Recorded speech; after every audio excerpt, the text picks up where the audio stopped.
Muy buenas noches. Bienvenidos al programa de la revista de la Universidad de México en TV UNAM. Los invito a acompañarnos todos los viernes en la reflexión y el diálogo que construimos aquí. Hoy tenemos el enorme privilegio de recibir con nosotros a Carlos Mondragón. Lo verán joven, pero es un eminente doctor en antropología social por la Universidad de Cambridge. También ha estado de investigación en lugares tan remotos como Melanesia, aquellas archipiélagos e islas del Pacífico de las que por lo general en México sabemos muy poco. También, y esto es un honor para nosotros, Carlos es consejero y parte del comité de contenidos de la revista de la universidad. Muchísimas gracias, Carlos, de estar aquí con nosotros. Y quizás nos puedes empezar a contar un poquito de por qué, de dónde nace este interés por estos lugares y geografías tan lejanos como es Melanesia y las islas del Pacífico. Muchas gracias, Yael. Muchas gracias por esa presentación. Pues justo yo creo que es justo y preciso decir que empieza aquí en la UNAM, cuando estaba yo haciendo la licenciatura en Historia en la Facultad de Filosofía y Letras.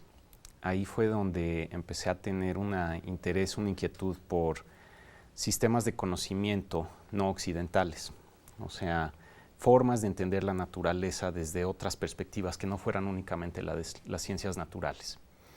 Y eso me llevó naturalmente a empezar a estudiar grupos sociales propios de zonas ecuatoriales. Empecé aquí en la UNAM, empecé con un interés por el área maya. ¿Te gusta el calorcito? Pues no fue tanto eso, más bien es por la abundancia de elementos y manifestaciones y relaciones que se dan en zonas tropicales. Como son ecologías mucho más abundantes en términos de biodiversidad que otras zonas del planeta, suele haber una relación muy complicada entre esas ecologías y las sociedades humanas que las habitan. Entonces, por ejemplo, en el área maya pues es abundante la iconografía y el léxico y las relaciones humano-ambientales están por todos lados, ¿no? Así fue como empezó, fue más como una especie de inquietud intelectual que se fue desplazando hasta llegar a las islas del Pacífico. Bueno, hablas de diversidad, he escuchado que es uno de los puntos donde hay más diversidad, no solamente biológica, pero étnica del mundo. Sí, es un poco confuso esto porque Melanesia, que es el Pacífico Occidental, incorpora archipiélagos muy, muy grandes. Empieza con una de las islas más grandes del mundo, Papúa Nueva Guinea, Nueva Guinea, que se divide en dos naciones, y luego están las Islas Salomón, las Islas Fiji, Vanuatu, la Nueva Caledonia, que es un territorio francés.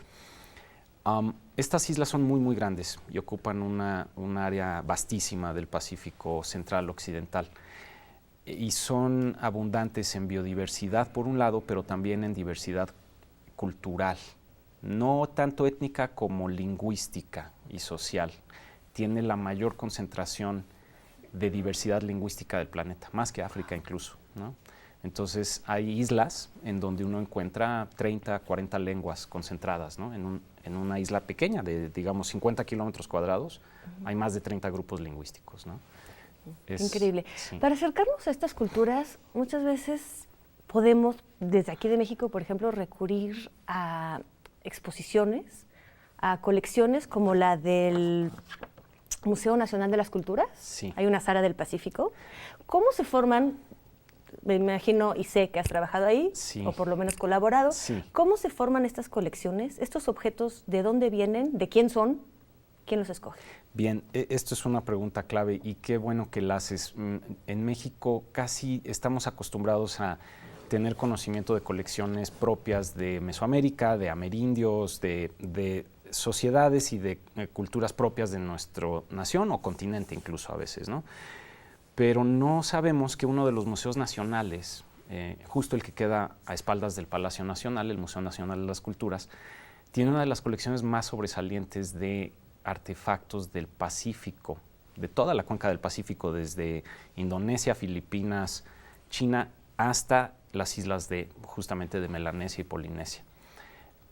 Esa colección se armó a través de un canje, de un intercambio que hubo de piezas con el Museo Field de Chicago en los años 40, y el que fue ingeniero, digamos, de ese canje fue Miguel Covarrubias, el famoso caricaturista y bueno, muy y cercano a Miguel León Portilla. Exactamente.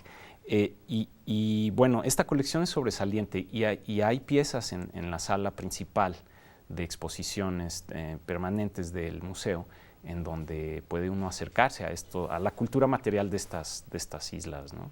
Por supuesto. Mira, mencionas el intercambio con Chicago. Sí. Muchas colecciones del mundo, Sí. de las que tenemos noticia, por ejemplo, en el British Museum, en París, Sí. en Estados Unidos, por supuesto. Hay colecciones gigantes de objetos de muchísimas culturas. Y me da a veces un sentimiento de quizás extracción de valores. A ver, tú eres muy cercano a la revista. Sabes Sí. que el número actual se dedica a propiedad. Sí. ¿Sí? Entonces, ¿cómo se vincula quizás estas colecciones o este tipo de colecciones de otras culturas con el colonialismo? Hablo desde incluso antes del colonialismo. Sabemos todos que Napoleón le gustaron los obeliscos de Egipto y los trajo en barco y los instaló en París. O sea, todo esto se parece un poco o remite un poco al pillaje, Sí. al robo. Sí. A ver, justo, y esto va a la pregunta que me habías hecho antes, es decir, ¿de dónde vienen y ¿no? de dónde provienen muchos de estos objetos? Hay que reconocer una cosa, los museos no son los museos que conocemos hoy, comúnmente, cuando uno piensa en museos, piensa en objetos detrás de vitrinas con cédulas, ¿no? Con textitos que te explican diferentes cosas, que su proveniencia, que su sitio, ¿no? En la región, la época de la que fue extraída, etcétera. A veces pensamos en objetos muy antiguos, ¿no? Grecorromanos son como los más representativos cuando pensamos en un museo, objetos arqueológicos. Pero los museos no son una cosa natural, son un espacio producto de la Ilustración europea. Digo, ya venían influidos por esta cuestión de los gabinetes de curiosidades del siglo XVII, en donde los europeos estaban tratando de hacer sentido de la diversidad humana del mundo. Y esto se fue convirtiendo en lo que conocemos como el Museo Clásico, que es un sitio en donde se coleccionan objetos de todo el mundo para dar cuenta de la diversidad humana a través de su cultura material. Esa es así como una definición muy, muy sencillita, muy neutral. Pero ¿qué ocurre? Para poder configurar un museo, pues en el siglo XVIII y XIX pues se configuraron en la época clásica de expansión colonial e imperial. Y sobre todo el alto imperialismo del siglo XIX fue cuando más, digamos, cuando mayor cantidad de piezas llegaron de otras partes del mundo, sobre todo a los museos europeos. Y Norteamérica no se quedó atrás. Estados Unidos empezó a configurar sus grandes museos, que eran una especie de marcador de distinción, de poderío, de proyección mundial, de ilustración, de ciencia y conocimiento. Hacia el final del siglo XIX es que se configuran los grandes museos estadounidenses. Y la manera de coleccionar, de traer todas estas piezas, pues los mecanismos, el contexto en el que sucedía, eran muy complicados, eran desiguales, eran en el contexto de una expansión agresiva, con frecuencia colonial, no siempre, pero sí con frecuencia. En el caso de, por ejemplo, de Melanesia, se da mucho más. Las islas de Melanesia son muy difíciles en términos físicos. Entonces no hubo un colonialismo pleno ahí. Y ahí se dio muchísimo el coleccionismo porque se convirtió en un sitio privilegiado de intercambios. Al grado de que muchos objetos de Melanesia, aún del siglo XIX, ya no estamos observando un objeto, digamos, tradicional clásico, sino que ya los isleños estaban configurando objetos que sabían que les gustaban estéticamente a los europeos. Entonces ya estamos viendo arte manufacturado para intercambiar con los europeos por hachas, armas, objetos de acero, diferentes cosas, ¿no? El tráfico de armas que entró al Pacífico en esa época intensificó las guerras intertribales, por ejemplo, ¿no? De repente tenían armas de fuego que intercambiaban con los europeos o los americanos a cambio de objetos, ¿no? De arte que terminaban en los museos. Algunos de esos están en el Museo de las Culturas. Entonces eso, por ejemplo, es un ejemplo del proceso.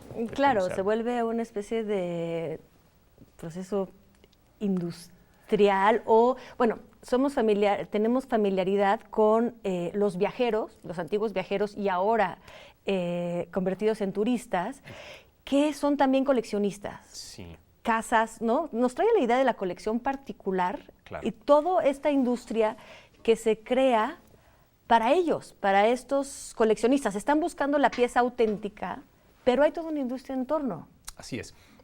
Y esto es curioso porque nos remite de nuevo al origen del museo, que es esto de los gabinetes de colección, ¿no? A ver, tú hablas de este origen del museo como de gabinete de curiosidades, por sí. supuesto, pero cualquier imperio, no sé si es solamente europeo, traía de los confines del mundo, ¿no?, las maravillas. Pienso incluso en el imperio mexica o azteca, sí. ¿no? Tenían su zoológico, traían objetos para cierta maravilla y posesión, ¿no?, de las maravillas del mundo.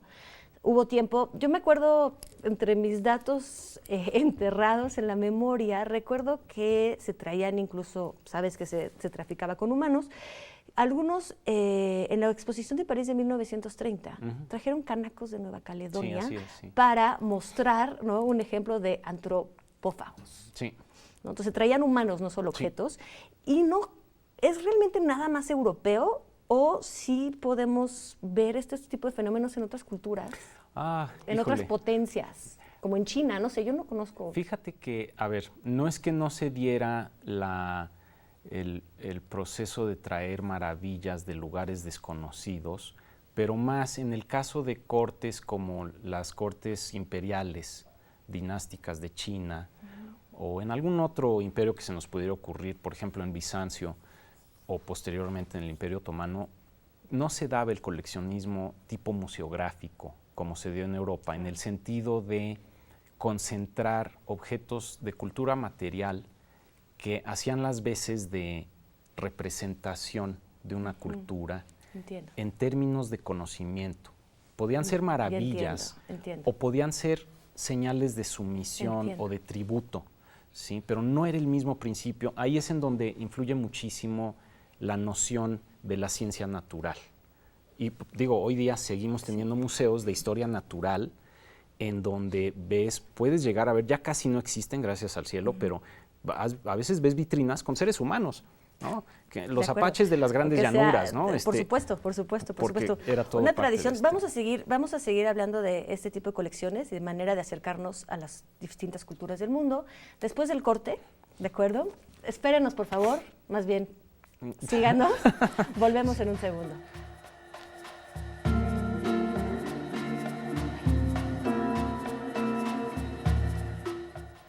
Estamos aquí de vuelta en el programa de la revista de la Universidad de México, hablando de colecciones y apropiaciones o conocimiento de otras culturas.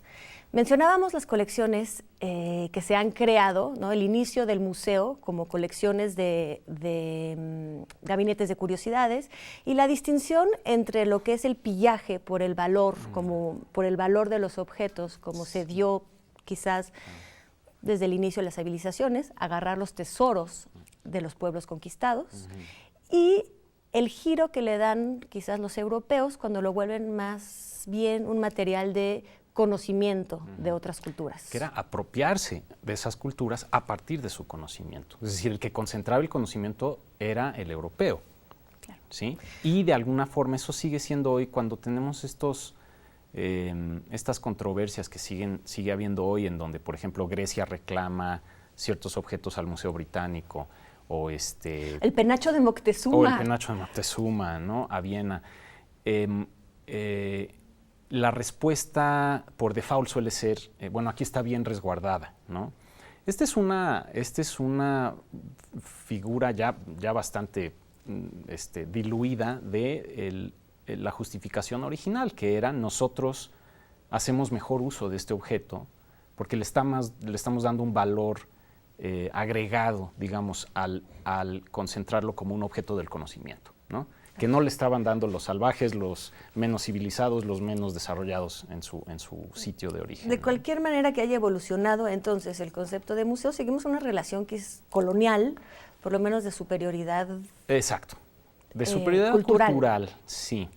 Sí, así es. Y eso se da tanto en Europa o en Norteamérica como aquí mismo. Es decir, si uno se acerca a algunos museos, prefiero no mencionar nombres ni ser muy específico, pero hay todavía mucho la herencia de representar a los indígenas mexicanos a partir de fórmulas sumamente desiguales. Hay una especie de colonialismo interno Sí. del Estado mexicano. Absolutamente, absolutamente. Y esto es una herencia del Estado posrevolucionario que buscaba concentrar, ¿no?, el control de la representación del territorio nacional en toda su diversidad, que había que homogeneizarla, cuando menos en el discurso, ¿no? Claro. Si no podíamos tener la noción de 56 naciones indígenas, ¿no?, flotando por ahí, tenía todo que estar concentrado bajo la noción de ciudadanía o de indígena, pero como una especie de reliquia del pasado domesticada. Por supuesto, ¿no? Sí. Y explicado, narrado, Sí. por supuesto.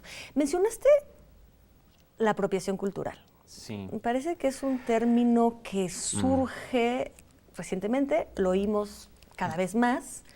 ¿De qué se trata? Sí, a ver, esto de apropiación cultural es un término, creo que tiene su utilidad en cuanto que concentra nuestra atención sobre el problema de cómo, sobre todo en aras de la mercadotecnia, se puede llegar a sustraer un elemento cultural de una sociedad y darle un uso fundamentalmente mercadológico, ¿no? Esto sucede mucho en el contexto de películas de Disney y estas cosas que son más obvias, ¿no? Cuando Disney representa a los árabes o a los polinesios o a los mexicanos, pues ¿quién les dio derecho? Pero a ver, ¿no es una manera también de acercar las culturas? Sí, entonces, claro, pero decía yo, el término nos puede llamar la atención sobre estos procesos, ¿no?, que pueden ser complicados.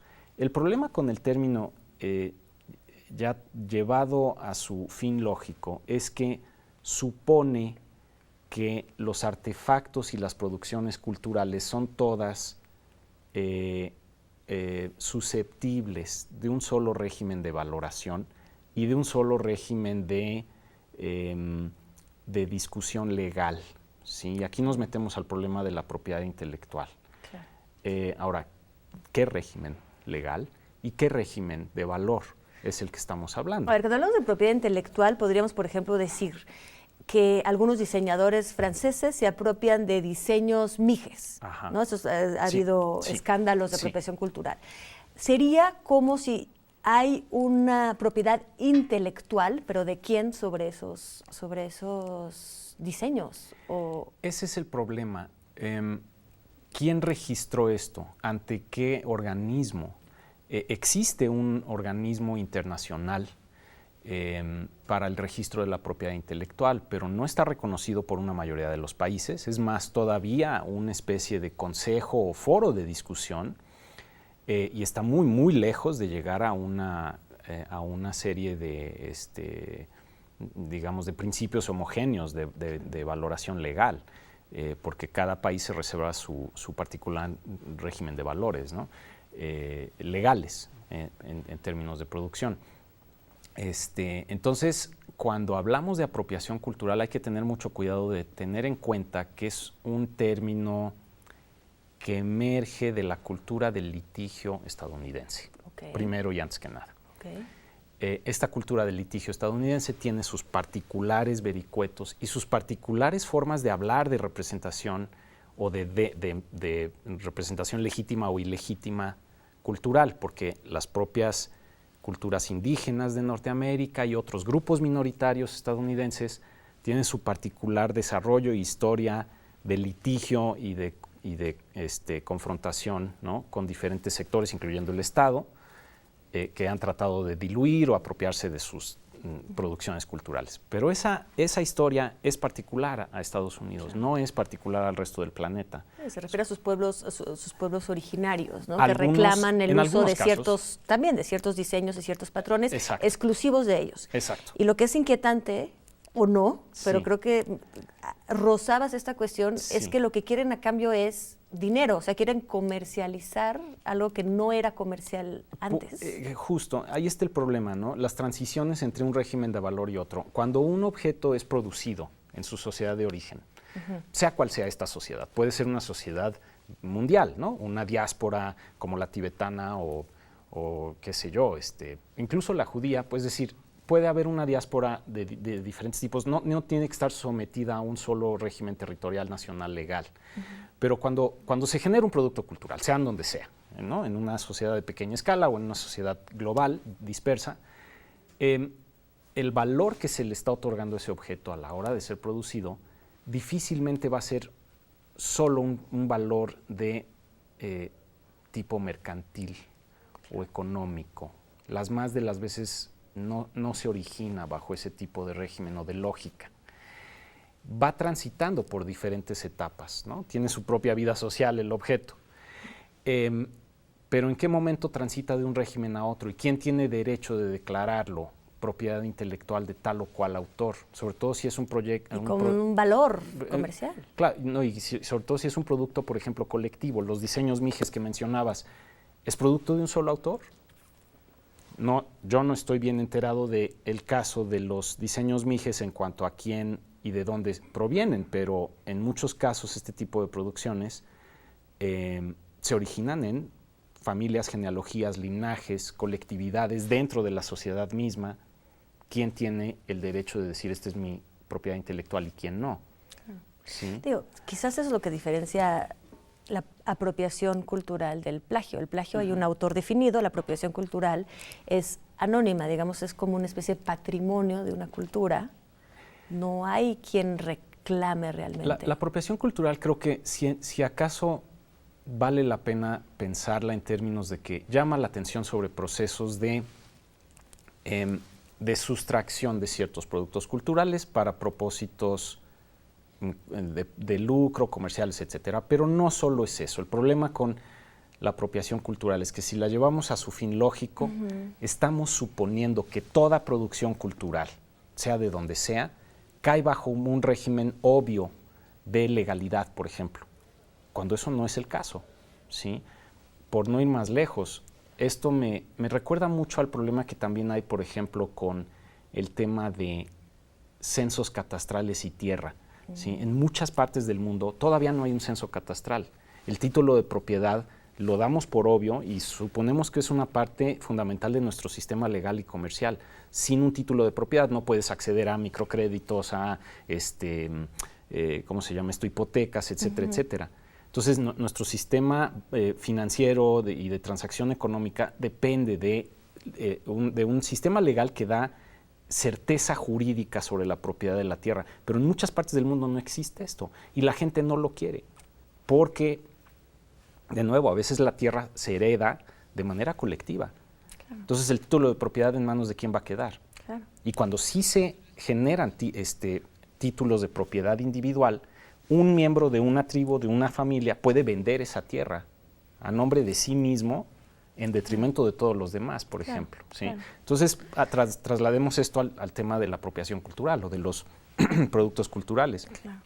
Mismo tipo de contradicción. Sí, ese es un aspecto. En cierto modo es terrible traer el concepto mismo de apropiación cultural porque quizás metes a muchas culturas que no estaban en este sistema lógico, en esta lógica de litigio de la propiedad, a empezar a darle valor comercial, a empezar a tener propiedad. Exacto. ¿No? Pero fíjate, quizás también para volver ahora que el programa empieza a llegar a su fin, volver un poco al inicio. Tú hablabas de agarrar objetos y usarlos en fines comerciales o objetos que no son usados con su fin de origen para lo que fueron creados. Sí. Y esto me regresa una vez más a las colecciones de los museos y también a las colecciones particulares. Este coleccionismo, vamos a hablar, detenernos 2 segundos en este tipo de coleccionismo o de coleccionista privado que agarra en diferentes lugares donde viaja objetos sagrados, objetos rituales, objetos que tenían diferentes usos y los trae a una colección, un espacio propio para un disfrute personal. Claro.